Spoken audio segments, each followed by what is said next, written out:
It's been nearly 2 years since Suzanne Morphew was last seen. Now we're hearing from her husband and daughters for the first time, just weeks after murder charges against Barry Morphew were dropped. A school district in the metro is expanding a program helping students struggling with their mental health. Plus, we've done a lot of tricycles, mid-drives, front hub, rear hub motors. A Boulder man is on a mission to make getting around more accessible and environmentally friendly. His magic that he's able to do and his heart and his passion have really helped so many. Shot blocked away, another shot, score! And all hail Kale. The Avs superstar defenseman wins Game 2 in the Stanley Cup playoffs. I tried to just throw it low and luckily went in. Mother's Day marks 2 years since a Chaffee County woman went missing. Suzanne Morphew went on a bike ride in 2020 and never came home. Her body still hasn't been found. Thanks for joining us for Denver 7 News at 11. I'm Jason Grenauer. Her husband Barry was arrested for her murder until charges were dropped last month. Now we're hearing from Barry and his daughters for the first time. We've been silent for a long time, and we've decided that we finally want to break the silence.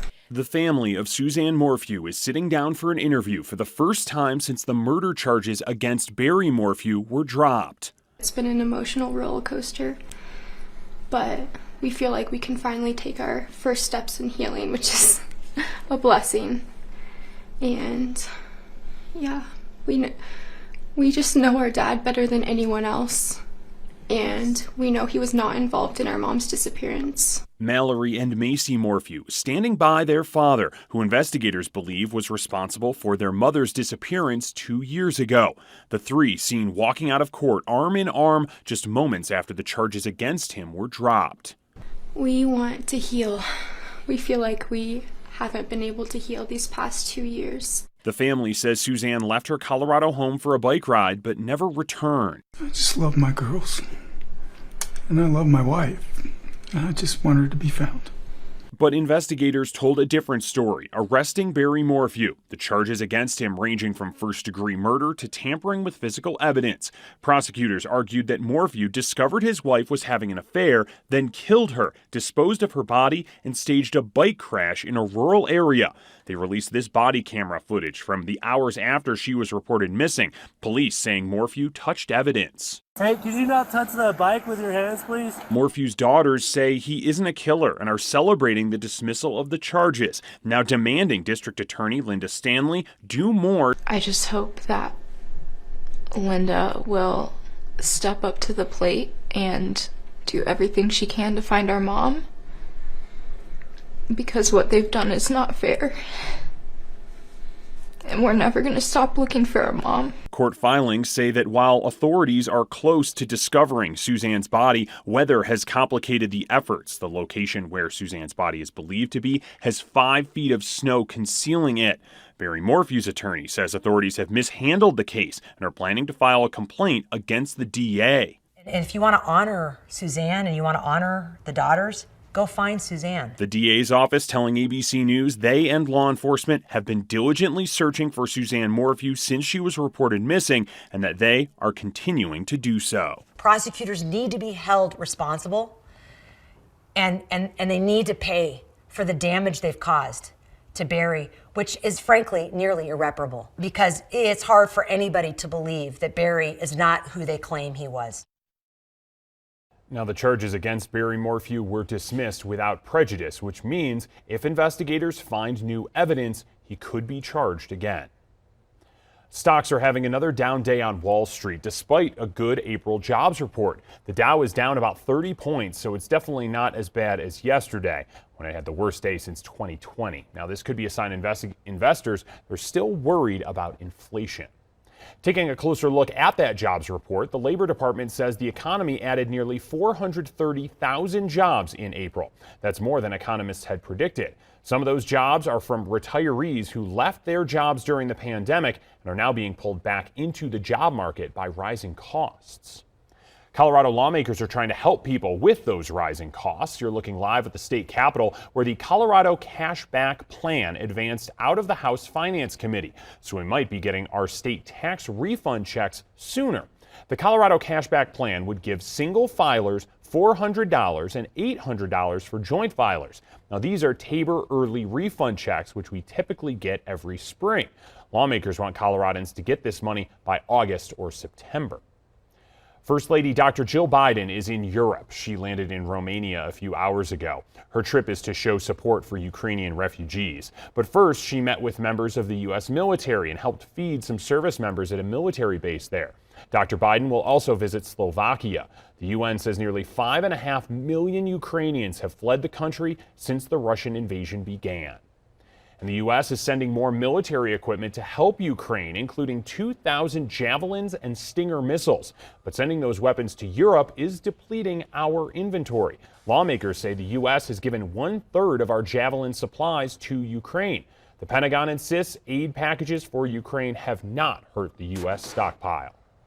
We will never go below our minimum requirement for our stockpile. So we will always maintain the capability to defend this country and support our interests.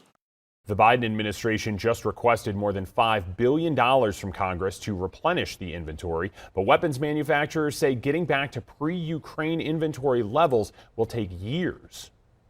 National Fire Preparedness Day is tomorrow, so it's a good idea to clean up dead and dry material around your home this weekend, keeping them 5 feet away from your home.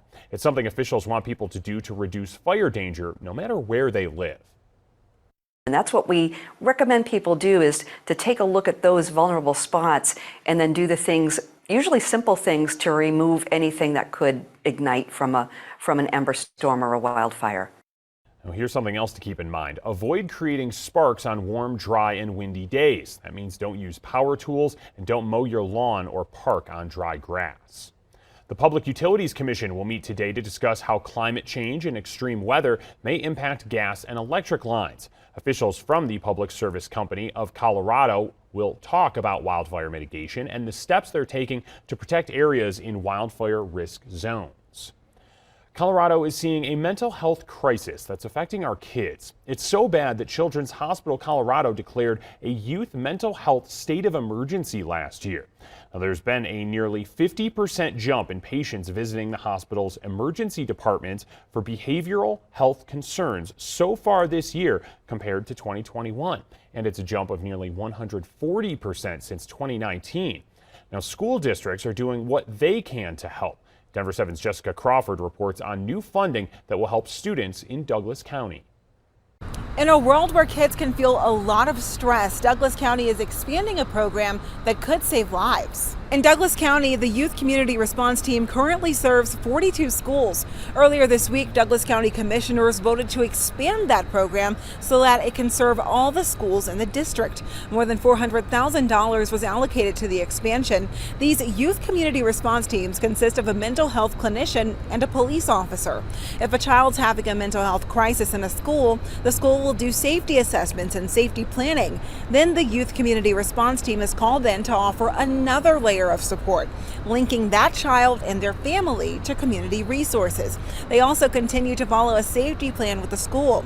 Stephanie Crawford Getz, the director of mental health for Douglas County Schools, says students experience all types of stress these days, from anxiety about school and their friend groups to worries about the world like climate change and poverty. Our youth are just very empathetic, highly intelligent people that really carry a lot of worry and stress in them.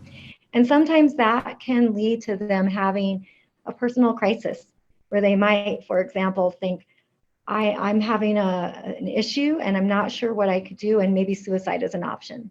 So that is one of the stressors in which they might have the Youth Community Response Team called into support with the school and the family. The school district hopes to start introducing students to this expanded community response team over the summer. In Denver, I'm Jessica Crawford, Denver 7. And we want to hear from you, our viewers, on subjects that matter. Denver 7 is launching a new project called Denver 7 360 Your Opinion. It lets you share your opinion on any topic we cover through thedenverchannel.com. One of our first entries comes from a military dad from Highlands Ranch who lost his son to suicide. He shares which mental health services he thinks the military should provide to veterans. You can find his story on thedenverchannel.com. Students and staff are spending today repainting a mural at Lake Middle School in Denver. The mural has phrases like Black Lives Matter, Chicano Power, and words like hard work, honor, and generosity. The original mural was vandalized back in March. It celebrated LGBTQ plus students with the phrase Trans Lives Matter. Shot blocked away. Another shot. Score! Kyle McCarr, the hero in overtime. Man, I'm still pumped from that. That was the game-winning goal from Cale Makar, giving the Avs a 2-1 win in overtime last night over the Predators. The Avs now lead the series 2-0. Makar also had 12 shots on goal, which is a new franchise playoff record. He just stays with it and finds a lane on the loose puck there in overtime, and it goes in. So I don't think you want to get away from that. The game's going to get tighter. Obviously, the more you play the team, the more you know their tendencies, so everybody's going to amp it up a lot. And for us, we knew it was going to be a battle tonight. We knew that they were going to start strong, and we had to weather it. And then we just started to get our feet moving and continued that pace throughout the night. Man, he is just so good. The series now heads to Nashville. Game 3, 2:30 tomorrow. Game 4 is Monday night at 7:30. Well, coming up, a Colorado man is changing the way people travel. It is absolutely amazing. You know, I'm an environmentalist at heart, and I love giving back to my community. We'll visit his Boulder shop where he's custom making e-bikes so people who have a hard time getting around can start moving again.